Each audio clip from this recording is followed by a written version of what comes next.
Als je elke nacht moet slapen met de gedachte dat je de volgende dag weer ergens anders een plekje moet zoeken.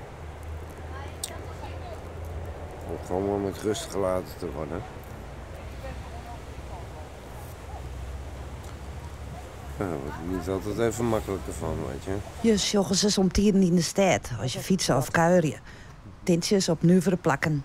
En in die tenten weien mensen. Dak- en thuislezen die om verschillende redenen net in de opvang komen. 12 van haren binnen Ulbe en Peter.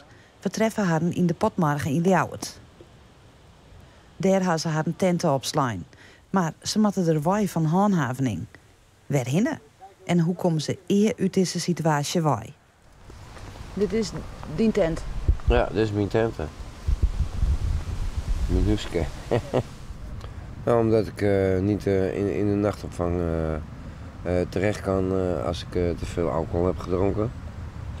En dat bepalen hun, zonder detector of wat dan ook. Hun bepalen gewoon wanneer ik te veel gedronken heb. Nou ja, daarom heb ik dit. Gewoon om die klappen op te vangen. En hoe lang wennen ze al in een tent? Ik zit nu, ik denk dat ik 2 maanden in tent leef. En ja, ik sta hier nog maar 2 dagen en je moet alweer weg. Nou, ik zit in deze tent omdat ik dakloos ben. En dat omdat ik aangewezen ben op de nachtopvang van Wender. Waar ik gewoon heel veel moeite heb om daar te verblijven. Alleen in Leeuwarden en in geheel Friesland is het gewoon zo. Als je dakloos bent, dan is het of nachtopvang Leeuwarden en anders lekker buiten. Nou, ik heb gekozen voor lekker buiten. En waarom kies je net voor die nachtopvang? Nou, in mijn belevenis is het één grote machtsmonopolie wat Wender heeft. En daar heb ik ook de burgemeester een brief over geschreven. Dat je eigenlijk gedwongen wordt om naar de nachtopvang te gaan. En daar ben ik het gewoon niet mee eens. Als ik binnenkom, dan word ik gefouilleerd. En als ik binnen ben in de nachtopvang, dan mag ik wel weer naar buiten. Alleen dan komt het probleem, dan mag je weer niet naar binnen. Dus als je 1 keer binnen bent en je gaat weer naar buiten, slaap je alsnog op straat. Dus ik bedoel, waarom zou ik dan überhaupt naar binnen gaan? Alleen het hele vervelende is, als ik niet 4 nachten binnen slaap, dan pakt de gemeente Leeuwarden mijn uitkering af, zodat ik eigenlijk zou moeten gaan stelen voor mijn eten. En nou ja, dan kies je je eigen weg. En er wordt ook niet geaccepteerd of gerespecteerd of hoe je het ook maar mag noemen. Ja, het lijkt hopeloos. Ja. Of voel je dat niet zo? Ja, er komt toch een keer een eind aan.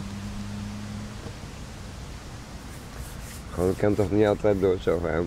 In principe stellen zij een langdurige opname voor, weet je. Nou ja, oké, dat zal allemaal wel. En dat wil je ook wel? Gewoon als hun het nou eens een keer bij het goede eind hebben, dan kunnen we ergens aan werken, weet je. Ik ben al 2 jaar op zoek naar de oplossingen.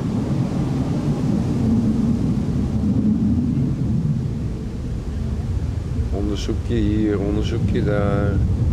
Allemaal op.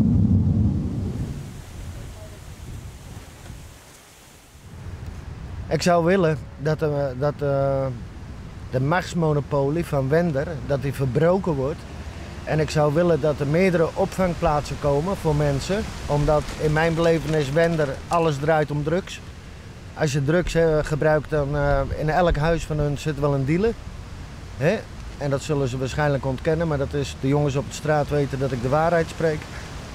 En dat er gewoon ook voor mensen die niks met drugs hebben te maken, dat die op een andere manier geholpen kunnen worden. Maar hoe zou je geholpen willen worden?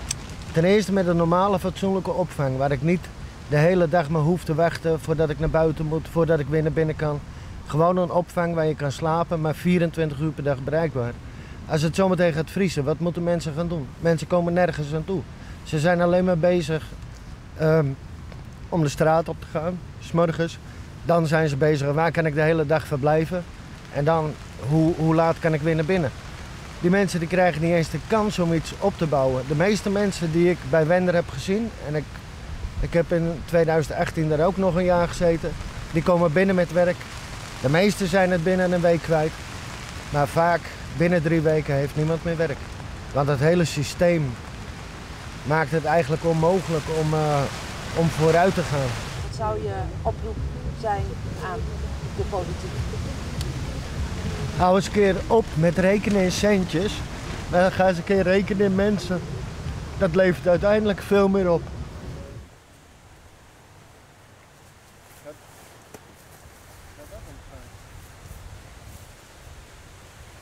De man hebben opdracht gekregen om voortolven van haar plak voor te wijzen.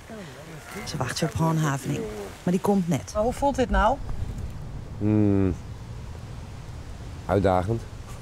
ja.